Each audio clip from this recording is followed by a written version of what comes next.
আসসালামু আলাইকুম। শবে বরাতের ইফতারির প্রস্তুতি চলছে। সব ঠিক আছে?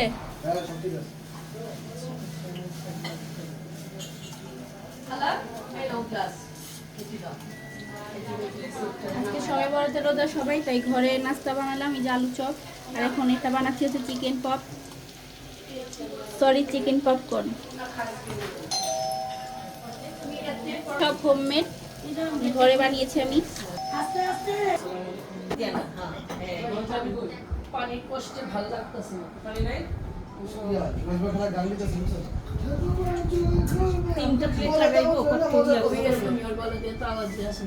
চাবিটা কি হইল?